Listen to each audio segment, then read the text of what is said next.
services work currently, it's very much they're built on a model of each of us being kind of passive consumers. So actually we're beginning to understand that public services need to start not with kind of problems and needs, but instead with people and what they can bring. And I think the reason people want to get involved is because they feel they have something to give back.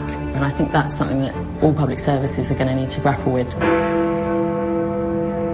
These hugely centralised approaches have got huge dangers, and I think they overlook the fact that people are naturally collaborative and cooperative, and that different versions of the same technologies are now available to everybody, so people can work together in ways that ask a deeper question about the role of government.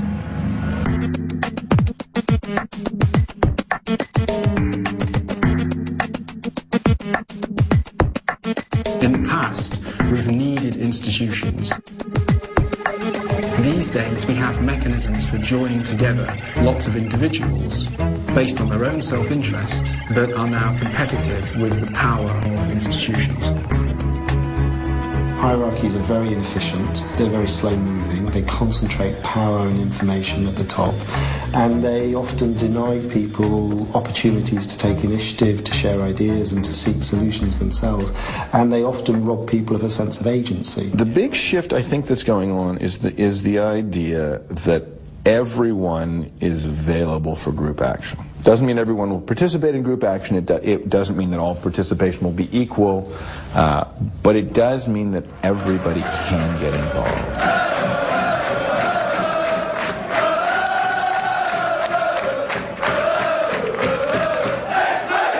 We all own a team called Absolute United. There's about 30,000 of us members online. We'll log in online, make our team decisions, make all the vote proposals. We basically run the club now. Well, that's gone out of play for an Ebbsfleet throw. I think every stop in play, goal kick, bit of time wasting. Some people see this as just like a champ manager football game, but it's not, it's real life. Now, big choice. Who's going to play up front?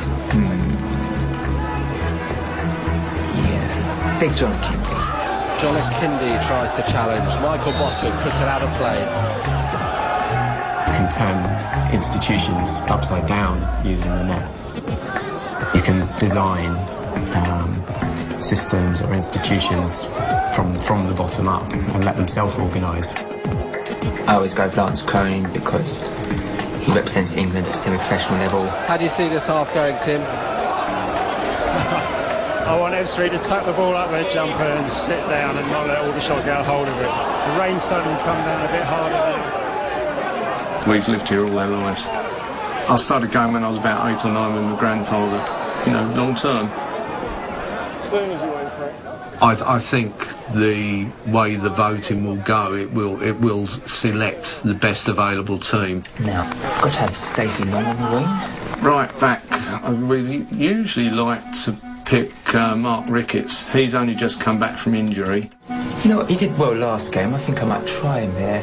Let's pick Sasha at left back. In a way, it is less personal, right, to take advice from 30,000 people than from one arrogant person. And if you get it right, taking your cue from 30,000 people actually creates a much better chance that one person isn't going to be making a kind of catastrophic mistake. I'm sure it feels very different in the management suite. And then we've got at left back Sasha Opinel. He's been brilliant all season. If you just open yourselves up, strikers, you find that there's all these kind of resources out there. Kennedy, Michael Bostwick. He's good with crosses. And all this kind of expertise out there that could be incredibly valuable to you. But then he's only 18, along with 1 or 2 others. Yeah. And that is my team. Save.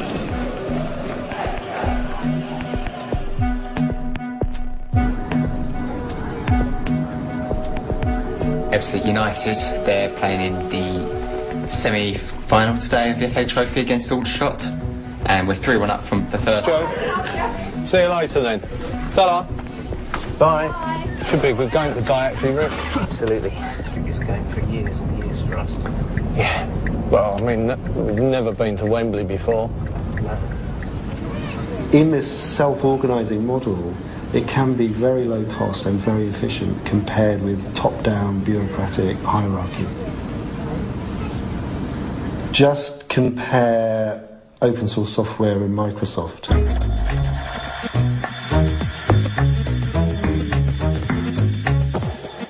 Microsoft spends billions to develop products which are less sophisticated than Linux. Linux is this large open source software writing community. Linux doesn't have a head office. It doesn't have any corporate jets. It doesn't have any away days. It doesn't have any human resources department. It has none of the stuff that large organizations have, and yet it manages to produce something which is reliable and is used by governments all over the world. Code is out there. I mean, just use it. I mean, it's free. You can submit your own patches if you're a programmer. Or maybe you're not a programmer. Maybe you just give feedback to developers. Go on forums. Say, "Oh, this software's very good, but maybe I'm not a programmer, but I'd really like to see this feature." A lot of developers are very open to ideas. So it's something getting into all sorts of systems people take for granted, as well as just the desktop PC. Banks are all heavy users of Linux. A lot of it on services used across the internet, people like Google, Amazon, at home in things like televisions these days, mobile phones. We've had people do things like wire the speedometer data into their music system. So as they pass a certain speed, it starts playing Ride of the Valkyries to remind them to slow down. Because you can actually tinker with all this stuff, it gives you an enormous power to customise it to your own taste. What someone else put in might benefit thousands and thousands of other people. And by having that collaboration and having, people get their say and other people contribute to the code, you can get more valuable software. You're not just getting what one person wants with the software.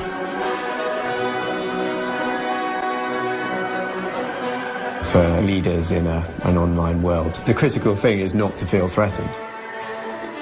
I think it is about letting go. It's a tricky thing being a kind of a leader of a herd of cats. If 30,000 people came over and said you should do this, who feels a bit harsh to him, but he says he supports it and he thinks it's a great idea. You hope that it's going to be helpful and not go the other way. And I'm sure everyone's working for it to make a good partnership and run as smoothly as possible. I think with team selection, ultimately it will come down to the forums. But you've got to be very brave, haven't you, to accept the decisions. You're going into something that's not got any real history or evidence to back anything up. So you're stepping into a little bit of the unknown, and we might have to make mistakes to go forward because it's so new.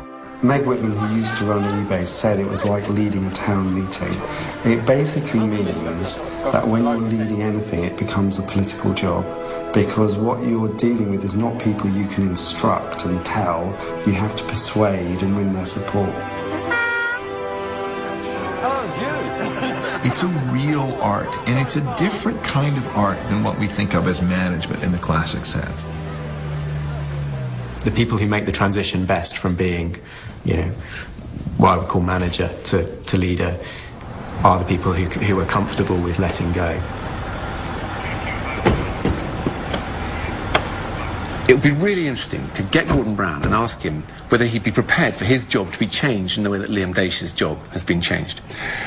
Would he be happy really to have that level of participation? They talk about evidence-based policies and they talk about being the servants and not the masters, but would he really like to have people driving his decisions in that sort of way?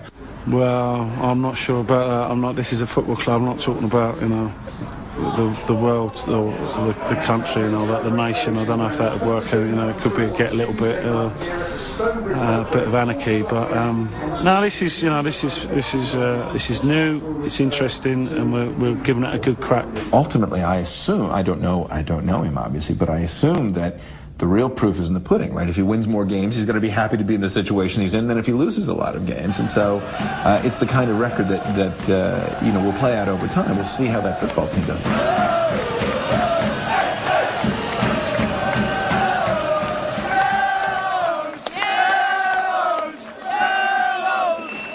If any pick the team this morning? I did 4-4-2.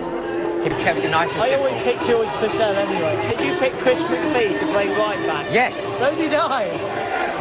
Well, free kick-off.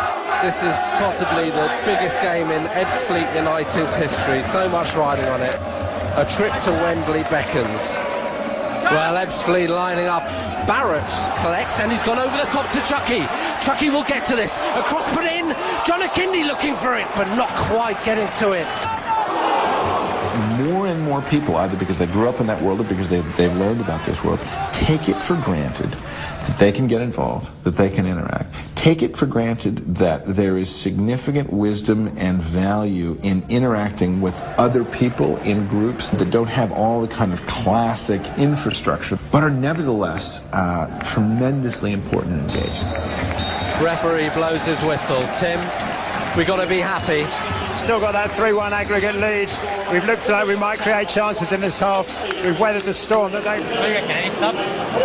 For us, no, if only. Well, if I consider Chucky coming off 20 minutes, then we can get on the computer and tell Liam to bring on the subs.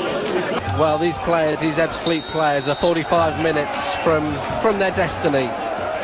Chris McPhee clears. If Ebbsfleet turn into a real success, then that's evidence that a participative decision-making process can lead to good results. That's a real high point of the game so far.